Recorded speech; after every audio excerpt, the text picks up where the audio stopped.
আসসালামু আলাইকুম এভরিওয়ান, কেমন আছেন আপনারা? আশা করি আল্লাহর রহমতে ভালো আছেন। আলহামদুলিল্লাহ, আমিও আপনাদের দোয়া এবং ভালোবাসায় অনেক ভালো আছি। আজ আমরা শুনব অপূর্ণ ভালোবাসা গল্পের পার্ট 3। তামিম প্রতিদিন সেই একই জায়গায় দাঁড়িয়ে থাকত যেখানে শেষবার ফারজানার সঙ্গে দেখা হয়েছিল। হঠাৎ একদিন দূর থেকে সে ফারজানাকে দেখতে পেল। বুক ভরা আশা নিয়ে দৌড়ে গেল তার কাছে। তামিম কাঁপা গলায় বলল, একবার বলো, কি দোষ ছিল আমার? ফারজানা চোখ নামিয়ে শুধু বলল, কিছু ভালোবাসা পূর্ণ হয় না তামিম, আর আমাদের গল্পও সেরকমই। এতটুকু বলেই সে চলে গেল। তামিম আর তাকে আটকানোর চেষ্টা করল, শুধু মনে মনে বলল, যাকে সত্যি ভালোবাসা যায় তাকে জোর করে কখনো নিজের করা যায় না। ফারজানা চলে যাওয়ার পরও তামিম অনেকক্ষণ একই জায়গায় দাঁড়িয়েছিল। মনে হচ্ছিল তার পৃথিবীটা যেন থেমে গেছে।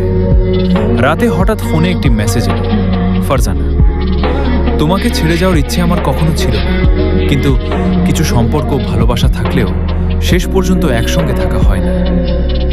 মেসেজটি পড়ে তামিমের চোখ ভিজে উঠল। সে উত্তর লিখল, তুমি সুখে থাকো, এটাই আমার শেষ প্রার্থনা। মেসেজটি পাঠিয়ে তামিম ফোনটা বন্ধ করে দিল।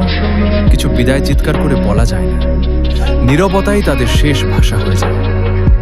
কয়েক মাস কেটে গেছে। তামিম নিজেকে কাজের মধ্যে ব্যস্ত রাখার চেষ্টা করলেও প্রতিটি সন্ধ্যায় ফারজানার স্মৃতি তাকে আবারও ভেঙে দিত। একদিন পুরনো বইয়ের ভেতর থেকে একটি ছোট্ট কাগজ পড়ে গেল। সেটি ফারজানার হাতের লেখা।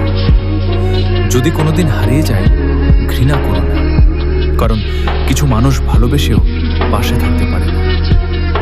কাগজটা বুকে চেপে তামিম মৃদু হেসে বলল, তুমি আমার না হলেও আমার সবচেয়ে সুন্দর স্মৃতি হয়ে থাকবে। সেদিন আকাশে হালকা বৃষ্টি নামছিল। তামিম বুঝে গেল, কিছু ভালোবাসা কখনো শেষ হয় না, শুধু মানুষগুলো আলাদা পথে হাঁটতে শেখে।